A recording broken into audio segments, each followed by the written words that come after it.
கிறிஸ்துவுக்குள் பிரியமானவர்களே, ஆண்டவர் இயேசு கிறிஸ்துவின் நாமத்தில் விஸ்வவாணி நற்செய்தி பணி இயக்கத்தின் மூலம் ஒளிபரப்பப்படும் சிகரம் தொடும் புறாக்கள் என்ற பெண்களுக்கான பிரத்யேக நிகழ்ச்சிக்கு உங்களை அன்புடன் வரவேற்கிறோம்.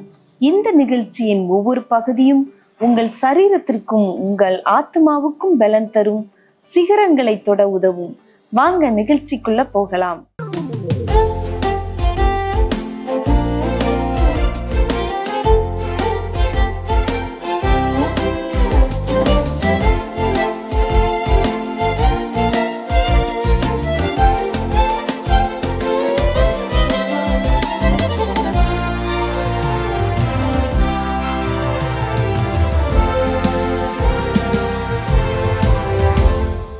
பெரும் செயல்கள் செய்பவர் இயேசு ரட்சகர், ஒருவராய் சர்வ பூமி ஆளும் தேவன்.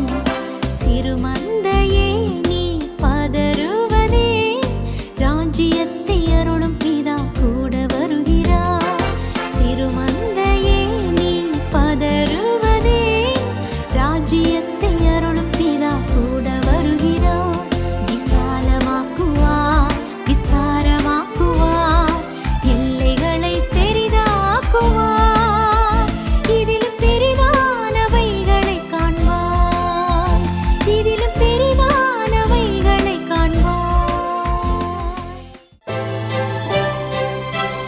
பிரியமானவர்களே, வேதம் அறிவோம் பகுதியில் இன்றைய நாளின் சுனிரம் என்ற ரத்தின கல்லை குறித்து பார்க்க இருக்கிறோம். சுனிரம் என்பது செர்கான் குடும்பத்தைச் சேர்ந்த ஒரு ரத்தினக்கல் வகையாகும்.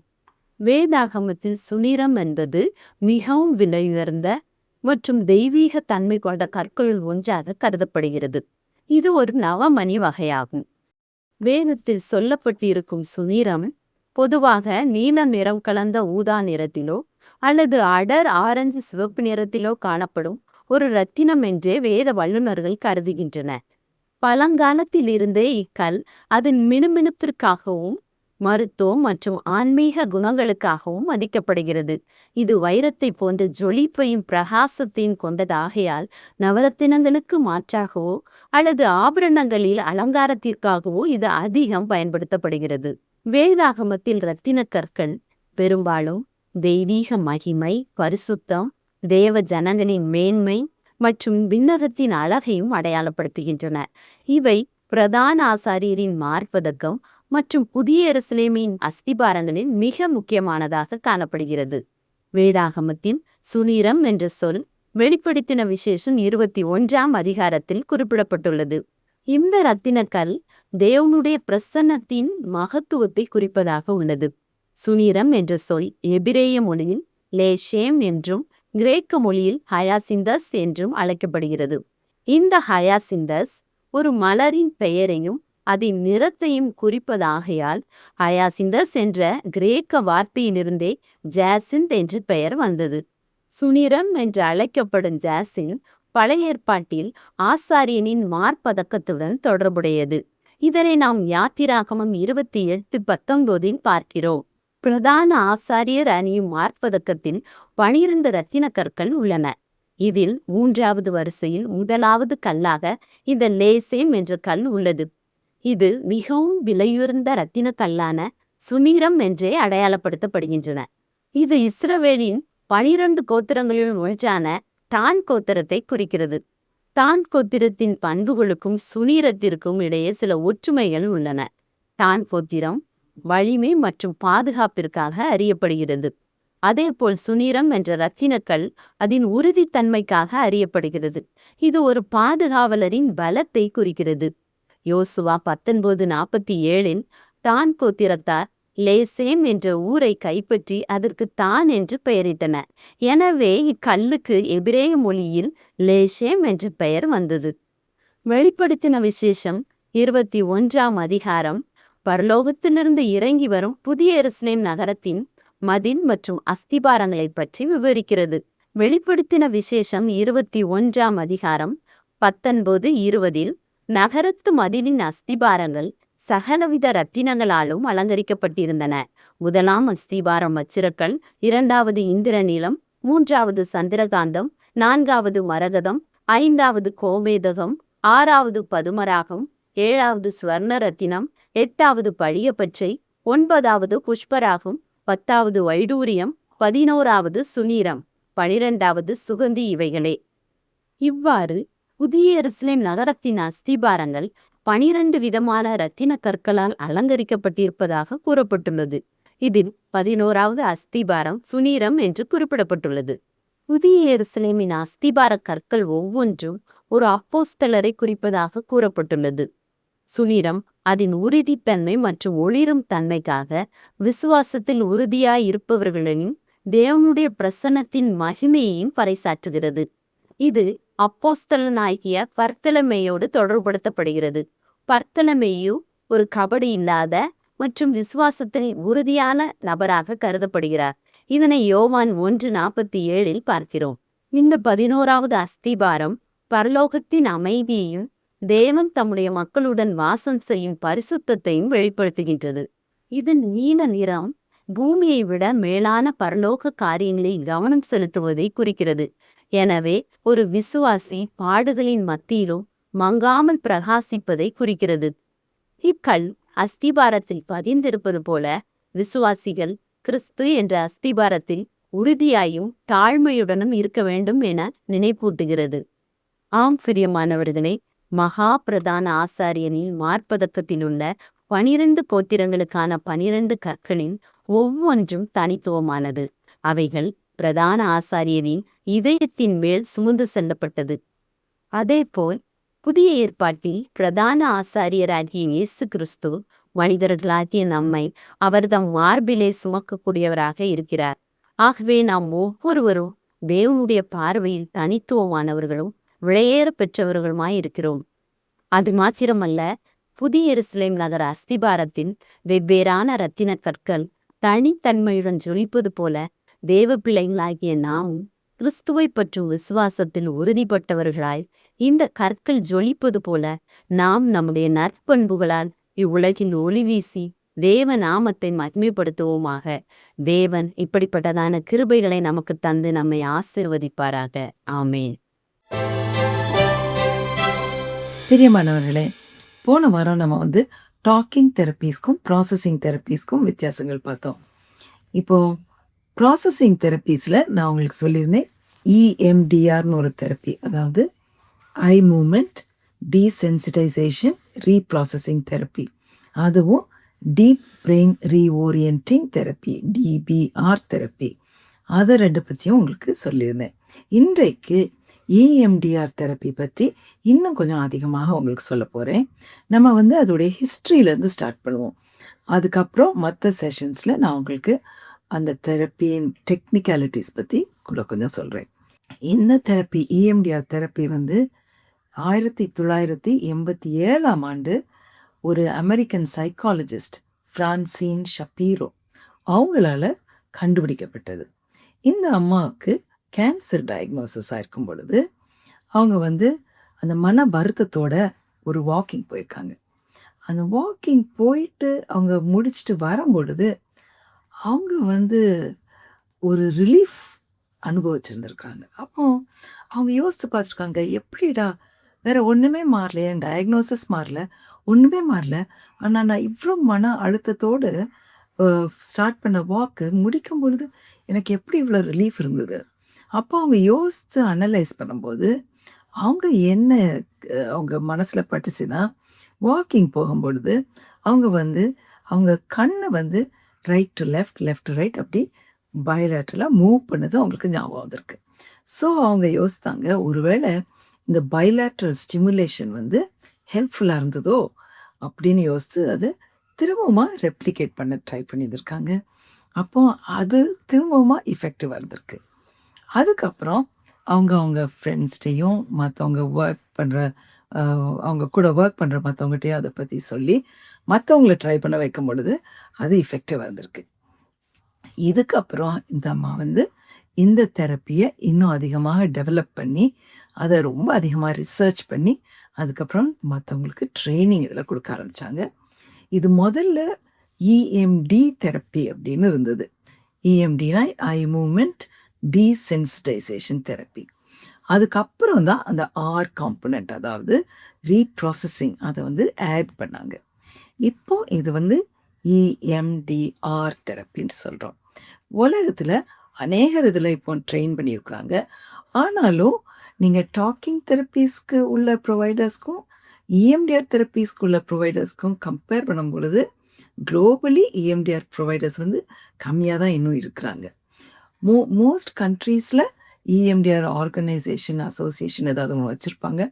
அதில் வந்து யாரெல்லாம் இஎம்டிஆர் தெரப்பி அந்த கண்ட்ரியில் பண்ணுறதுக்கு அவங்க கூட ரெஜிஸ்டர் ஆகிருக்காங்களோ அவங்களுடைய நேம்ஸை யூஸ்வலி அதில் போட்டிருப்பாங்க.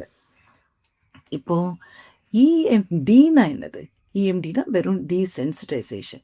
உங்களுக்கு ஒரு ஞாபகம் இருக்குதுன்னு வச்சுக்கோங்க, ஒரு மெமரி. போன வாரம் நான் சொன்னேன், ஒரு கார் கிராஷில் யாராவது இருந்தாங்க, இல்லைன்னா சிலவங்களுக்கு உங்களுக்கு ரொம்ப முக்கியமானவங்க யாராவது இறந்து போயிருக்கலாம், அப்போது அந்த மெமரிஸ் இருக்கலாம். இல்லைன்னா சிறு பிள்ளையில் இருக்கும்போது உங்கள் அம்மா அப்பா உங்களை திட்டுனது, அந்த சென்டென்ஸ் இல்லைனா டோன் ஆஃப் வாய்ஸ், அது மண்டைக்குள்ள சுற்றிக்கிட்டே இருக்கலாம் இல்லையா?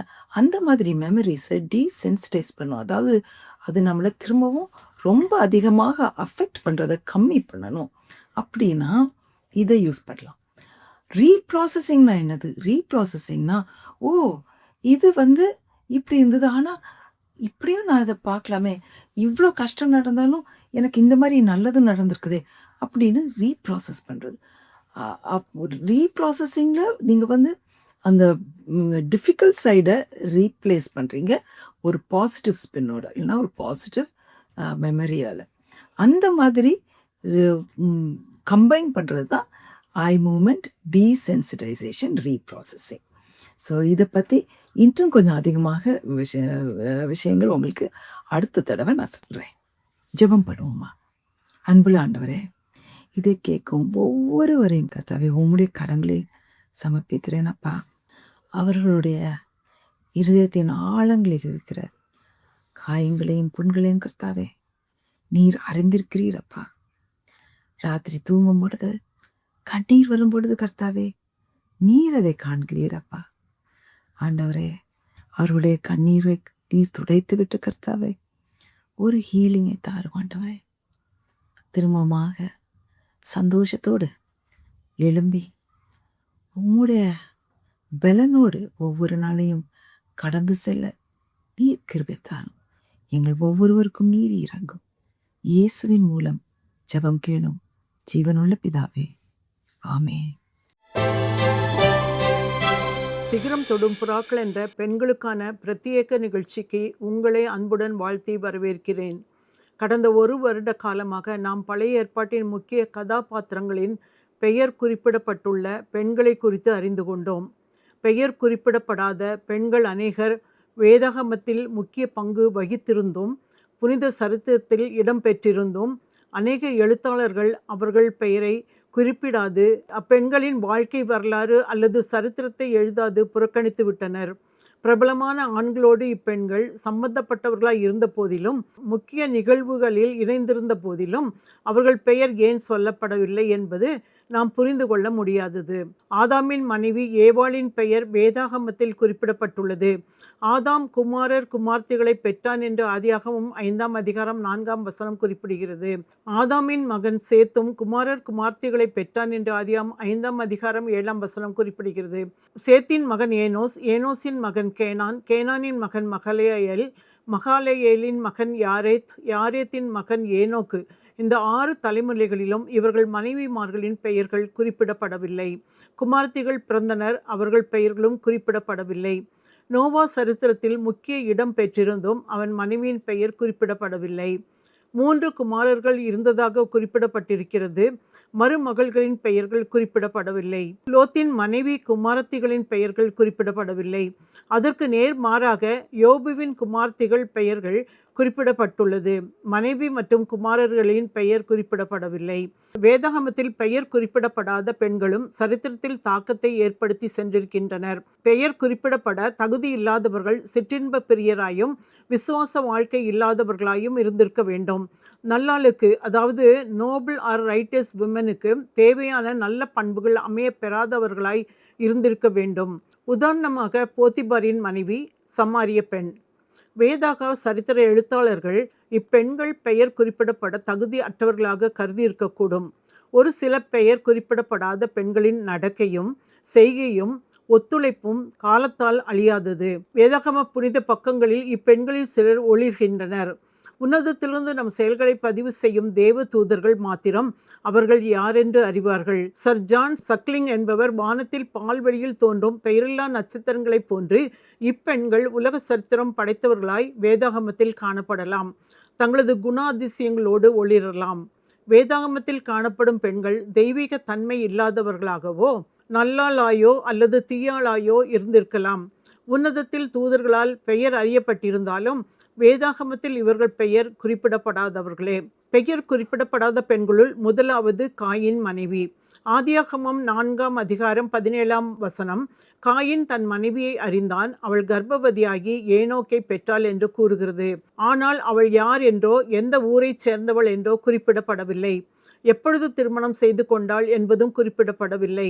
ஆதாம் சந்ததியினை தவிர பூமியில் வேறு மனிதர்கள் இல்லாததினால் காயின் தன் சகோதரியை மணந்திருக்கக்கூடும். சகோதரிகளை மணப்பது அக்கால வழக்கமாயிருந்தது. ஆபிராம் தன் சகோதரி முறையானவளை திருமணம் செய்ததாக குறிப்பிடப்பட்டுள்ளது. காயினும் அவன் மனைவியும் ஏதேனுக்கு கிழக்கான நோத் என்னும் தேசத்தில் குடியிருந்தார்கள். இரண்டாவதாக லாமேக்கின் மனைவி. வேதாகமத்தில் ஆதாமிற்கு பின் 9வது தலைமுறையில் வந்தவர் லாமேக்.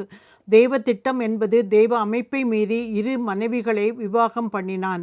ஆதியாகமம் 4:19 லாமேக்கு 2 ஸ்திரீகளை விவாகம் பண்ணினான் என்று கூறுகிறது. ஒருத்திக்கு ஆதாள் என்று பேர், மற்றொருத்திக்கு சில்லாள் என்று பேர். ஆதாள் என்றால் கூட்டம் என்று அர்த்தம், சில்லாள் என்றால் நிழல் என்று அர்த்தம். ஆதாள் யாபேலையும் அவன் சகோதரன் யூபாலையும் பெற்றாள். சில்லாள் தூபால் மற்றும் காயினை பெற்றாள். அவனுக்கு நாமாள் என்னும் ஒரு சகோதரி. லாமேக்கு ஆதியாகமம் 4:23 மனைவிமார்களை தனக்கு செவி கொடுக்கும்படி அழைக்கிறான். சொல் கேளாத மனைவிமார்களோ அல்லது தன்னை குறித்து தன் மனைவிமார்கள் அறிந்து கொள்ள வேண்டுமென்றோ தான் ஒரு வாலிபலை கொன்றதாக தெரியப்படுத்துகிறான். ஆதாளும் சில்லாளும் பெற்ற பிள்ளைகள் மூலம் உலகத்தில் தொழில் அடிப்படையான ஜாதிகளும் இனங்களும் உருவானது. மூன்றாவது நாமாள். இவள் ஆதாமின் 10வது சந்ததியான லாமேக்கின் மகள். இவள் பெயரை மாத்திரம் ஆதியாகமம் 4:22 குறிப்பிடுகிறது. மற்ற சந்ததியில் கூட பெண் பிள்ளைகள் பிறந்தார்கள் என்று ஆதியாகமம் 5ஆம் அதிகாரம் 4ஆம் வசனம் முதல் 26ஆம் வசனம் வரை குறிப்பிடப்பட்டுள்ளது. நாமாள் லாமேக்கிற்கும் அவன் மனைவி சில்லாளுக்கும் பிறந்தவள். ஆதாமிலிருந்து லாமேக் வரை 10 சந்ததியிலும் குமார்த்திகள் பிறந்ததாக வேதாகம புஸ்தகத்தில் குறிப்பிடப்பட்டுள்ளது. முதலாக 10வது தலைமுறையில் ஒரு பெண் பிள்ளையின் பெயர் குறிப்பிடப்பட்டுள்ளது. அது நாமாள் பெயர் மாத்திரமே. நாமாள் என்பதற்கு இனிமை அல்லது இனிமையானவள் என்று பொருள். நகோமி அல்லது நாமான் என்னும் பெயரின் வழித்தோன்றலாக நாமாள் காணப்படுகிறது. 1 நாளாகமும் 4:15 குறிப்பிடப்பட்டுள்ள எப்புனேயின் குமாரனாகிய காலேப்பின் குமாரன் பெயரான நாகாம் என்பதின் பெண் பால் பெயராக நாமாள் இருக்கலாம் என்று கருதப்படுகிறது. லாமேக்கின் மகனான நோவாவிற்கு 3 குமாரர்கள். சேம், காம், யாபேத் என்ற குமாரரை குறித்து ஆதியாகமம் 5:32 குறிப்பிடுகிறது. குமாரத்திகள் இருந்ததாக குறிப்பிடப்படவில்லை. நோவாவிற்கு பின் 10வது தலைமுறையில் தேராகு குறிப்பிடப்பட்டுள்ளார். தேராகிற்கு 3 குமாரர்கள். ஆபிரகாம், நாகோர், ஆரான். இவர்களோடு கதை ஆரம்பமாகிறது. நோவாவிலிருந்து 11வது தலைமுறையில் ஆபிரகாம் வந்தார். ஆபிரகாமின் மனைவி சாராயையும் அவனது அடிமை பெண் ஆகாரையும் குறித்து முக்கிய கதாபாத்திரங்களாக நாம் ஏற்கனவே அறிந்து கொண்டோம். 4வதாக ஆபிரகாமின் சகோதரன் நாகோரின் மனைவி மில்காள். மில்காலை குறித்து ஆதியாகமம் 11:29, 22, 20, 23, 24, 15, 27, 47 குறிப்பிடப்பட்டுள்ளது. மில்காள் என்றால் ராணி அல்லது ஆலோசனை என்று பொருள். ஆபிராமின் சகோதரனான ஆரான் என்பவரின் மகள் இந்த மில்காள். மில்காள் தன் தகப்பனின் மற்றொரு சகோதரனை முறைக்கு பெரியப்பா நாகோரை மணந்தாள். மில்காலுக்கு ஊஸ், கெமுவேல், கேசேத், ஆசோ, பில்தாஸ், இத்லாப், பெத்துவேல் ஆகிய 8 பேரை பெற்றாள். கடைசி குமாரனான பெத்துவேல் ரெபேக்காளின் தகப்பன். ஆபிரகாமின் மகன் ஈசாக்கின் மனைவி இந்த ரெபேக்காள். ரெபேக்காளின் பாட்டி இந்த மில்காள். 5வதாக மனுஷகுமாரத்திகள். ஆதியாகமம் 6:1 முதல் 4 வரை இங்கு குறிப்பிடப்பட்டுள்ள வேதாகம பகுதிக்கு பலவிதமான விளக்கங்கள் கொடுக்கப்பட்டுள்ளது. மனுஷகுமாரத்திகள் என்று 3 முறை குறிப்பிடப்பட்டுள்ளது. மனுஷர் பூமியின் மேல் பெருகத் தொடங்கியதால் மனுஷகுமாரத்திகள் எண்ணிக்கையும் பூமியில் பெருகியது. மனுஷருடைய அக்கிரமங்களும் பூமியிலே பெருகினது. ஏனென்றால் மனுஷரின் இருதயத்தின் நினைவுகளின் தோற்றமெல்லாம் நித்தமும் எப்பொழுதும் பொல்லாததாயிருந்தது என்று வேதாகமம் குறிப்பிடுகிறது. இந்த மனுஷகுமார்த்திகள் அதிக சௌந்தரியம் உடையவர்களாய் இருந்தார்கள். இந்த சௌந்தரியம் தேவகுமாரர்களை ஈர்த்தது. மனுஷகுமார்த்திகளை தங்களுக்கென்று பெண் கொண்டார்கள். சில புராண கதைகளில் தேவர்கள் பூமிக்கு வந்து திருமணம் செய்து கொண்டு வீரர்களை ஈன்றெடுத்ததாக கூறப்பட்டுள்ளது. வேதாகம விளக்கத்தின்படி மனுஷகுமாரத்திகள் அழகாயிருந்த போதிலும் தேவனுக்கு பயப்படாத பாவம் நிறைந்த காயினுடைய சந்ததியினராக இருந்தனர். சேத்து சந்ததியினர் பக்தியோடு உன்னத பிறப்பாய் தேவ பிள்ளைகளாய் இருந்தனர். சேத்தின் குமாரன் ஏனோஸ் பிறந்த பொழுது மனுஷர்கள் தேவனை தொழுது கொள்ள ஆரம்பித்தார்கள். ஏனோக்கை தவிர மற்றவர்கள் தேவனோடு சஞ்சரித்ததாகவோ ஐக்கியமாக இருந்ததாகவோ சாட்சிகள் இல்லை. இயேசு கிறிஸ்துவின் வரலாற்றில் ஆதாம் தேவனால் உண்டானவன் என்று அழைக்கப்படுகிறான். லூக்கா 3:38. ஏனோஸ் சேத்தின் குமாரன், சேத் ஆதாமின் குமாரன், ஆதாம் தேவனால் உண்டானவன் என்று கூறுகிறது. பக்தியுள்ள சேத்தின் சந்ததி தேவகுமாரர்கள். காயினிது சந்ததியோடு கலந்து சீர்கெட்டு போயிருந்தது. தேவகுமாரர் மனுஷகுமாரத்திகளோடு கூடுகிறதினால் மனுஷகுமாரத்திகள் தேவகுமாரருக்கு பிள்ளை பெற்ற பொழுது பேர் பெற்ற மனுஷராகிய பலவான்களானார்கள். அக்கிரமம் பூமியிலே பெருகினதால் தேவ பக்தியற்ற மனிதர்களை அழித்து போட தேவன் ஜலப்பிரளயத்தை வரப்பண்ணினார். 6வது சேமின் குமாரத்திகள். ஆதியாகமம் 11:10-32 வரை உலகளாவிய அந்த வெள்ளத்திற்கு பின் நோவாவும் அவன் குடும்பம் மாத்திரம் பூமியின் மேல் இருந்தனர். ஜலப்பிரளயத்திற்கு 2 வருடத்திற்கு பின் சேமின் 100வது வயதில் அவன் மூத்த மகன் அர்பக்சாத்தை பெற்றான். அதன் பின் சில வருடம் உயிரோடு இருந்து குமாரரையும் குமார்த்திகளையும் பெற்றான்.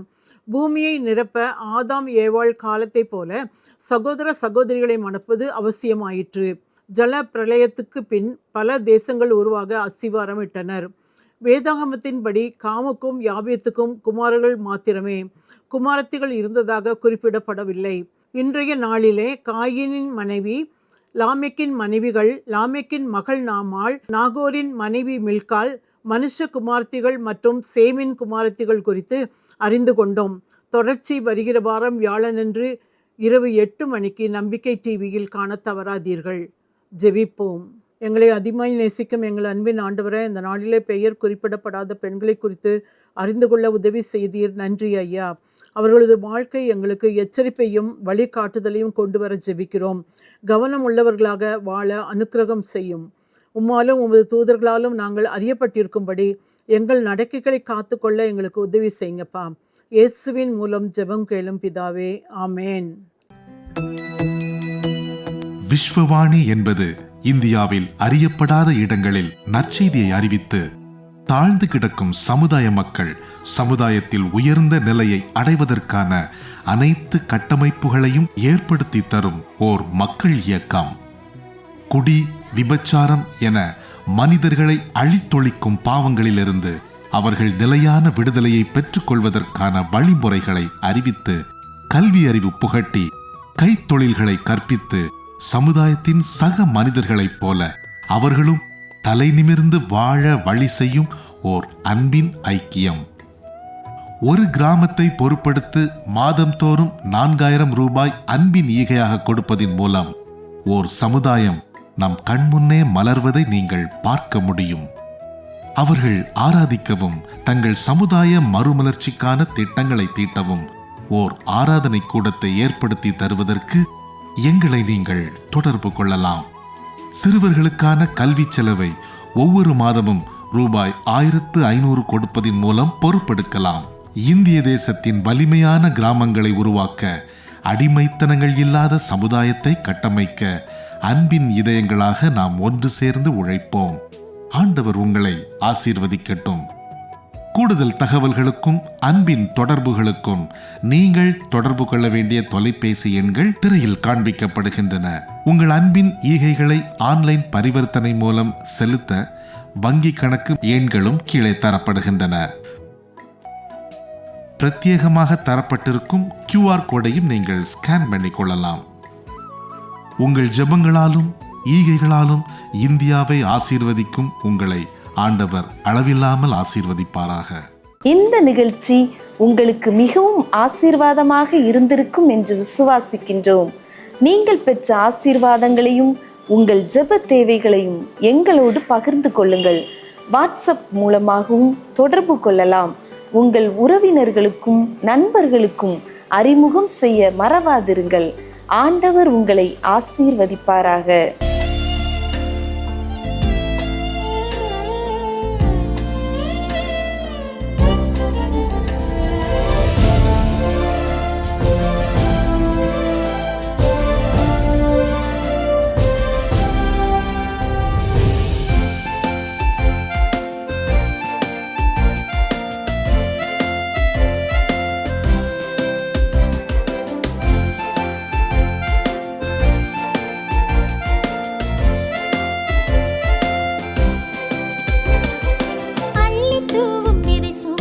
சிந்தும் கண்ணீரால் வசனம் இறங்குதே எங்கும் பனித்துளிகள் போல்.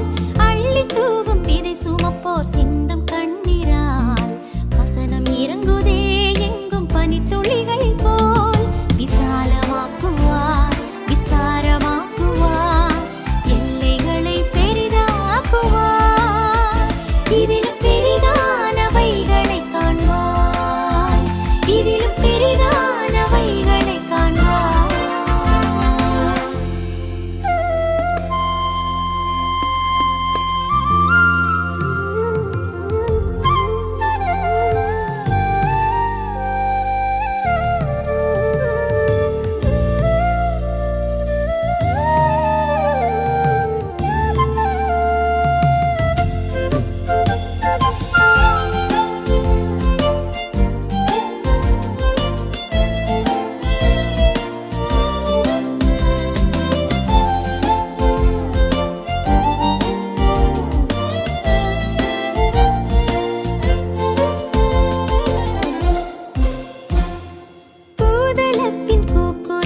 பெரிதாயினும் 10 ஒருவராய் அழிவை தடுக்க அழைக்கிறார்.